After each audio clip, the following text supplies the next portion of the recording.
Imagine two boys, 12 and 15, walking home from basketball practice in what's supposed to be a peaceful outer suburb of Melbourne. Cobblebank, quiet streets, families, kids on bikes. But on the 6th of September 2025, something snapped. A group of young offenders, kids themselves, chased these boys down and hacked them to death with machetes.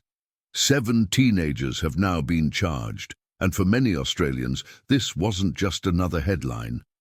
It was the moment they realised something in Melbourne had fundamentally changed, because this wasn't an isolated act of violence. It became the symbol of something bigger, something older blokes across the country have been warning about for years. A crime wave no one in power wants to admit is spiralling. Not just youth crime, violent, organised, unpredictable crime, the kind that makes you wonder whether the police and the government still have control. And whether Melbourne still deserves to be called the world's most liveable city, when one of the arrested teens was recognised from a photo months earlier, brandishing a machete in a suburban shopping centre. That was the last straw for many Victorians. Suddenly, talk of bail laws, soft sentencing and youth gangs wasn't dismissed as fear-mongering anymore. It forced the government to ban machetes outright and scatter giant weapon surrender bins across the city. But here's the thing. Does collecting a few knives fix a crime wave? Or is it just political theatre? Because the hard truth is this. Melbourne's crime wave didn't appear overnight. It's the result of years of political choices, weak justice policies, and a government more focused on ideology than public safety. After the world's longest lockdowns, Victoria didn't rebound, it fractured. And while police try to hold the line, many Australians feel they're fighting with one hand tied behind their backs. Does that sound familiar to you? Because a lot of older blokes tell me it does. Meanwhile, the population is exploding, over 350,000 new residents since the pandemic, pushing infrastructure to breaking point and fueling tension across suburbs. And beneath it all, a productivity slump that's hitting working families hard. So before we talk solutions, we need to understand how Melbourne got this messy. Let's break down the numbers, because numbers don't lie. Between June 2024 and June 2025, Victoria saw 16.3% jump in criminal incidents, 13.8% increase in offences statewide. And even in the city of Melbourne, where officials love to brag that crime rates are lower than a decade ago, theft from cars and retail theft are skyrocketing. So what exactly is safer, the statistics, or how people actually feel on the street? Because even if the rate looks better on paper, the number of crimes is growing, and that's what impacts daily life. People aren't checking crime spreadsheets. They're checking their car windows every morning. Here's where it gets political. The biggest jumps in crime aren't in low-income suburbs. They're in wealthy heartland liberal areas like Stonington, Toorak, Armidale, Malvern. Places that used to feel untouchable.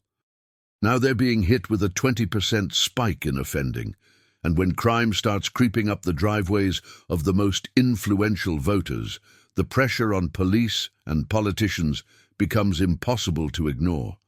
But the most frightening trend? Youth crime has hit the highest level on record, and police say the same thing again and again. A small group of repeat offenders, mostly under 18, is responsible for a huge portion of the chaos. And yes, the question of ethnic background keeps coming up. Uncomfortable for some, necessary for others. Sudanese-affiliated youth gangs alone have been linked to 30 killings in 5 years. But instead of data, Victoria records unspecified for 27% of youth offenders. Convenient, isn't it? And it's not just the number of crimes, it's the type. Organised retail theft, international students stealing baby formula for syndicates. Carjackings, once unheard of, now happening weekly, 9 a week to be precise, and 70% committed by offenders under 25. What does that tell you about deterrence? Melbourne has even seen arson attacks linked to the tobacco black market, and unbelievably, someone tried to burn down a synagogue with 20 people inside. This isn't petty crime, it's lawlessness. Now here's the kicker. Other states aren't seeing anything like this. In estados, some theft up, some assault up, but armed robbery and break-ins, down. Queensland, youth offending, down. Unlawful entry, down. So what's Victoria doing wrong? Let's talk bail laws. Because in 2023, Victoria changed the rules so that bail became the default option for a whole range of offences. And sure enough, magistrates granted bail 70% of the time, unsentenced prisoners down 25%. And here's a case that infuriated half the country. A 15-year-old armed robber, multiple charges, got bail so he could go on a European holiday with his family. This isn't satire. It's the Victorian justice system. Why did this happen? Because the government wanted to reduce prison populations, not by reducing crime, but by reducing incarceration. Victoria's imprisonment rate dropped to the lowest in Australia, 107 per 100,000. Queensland sits at 251, NSW is at 192, Victoria lower than most of the developed world. But is Victoria safer than those places? You tell me. Even violent offenders became less likely to be jailed. The biggest reductions: robbery, assault, extortion, breaches of violence orders.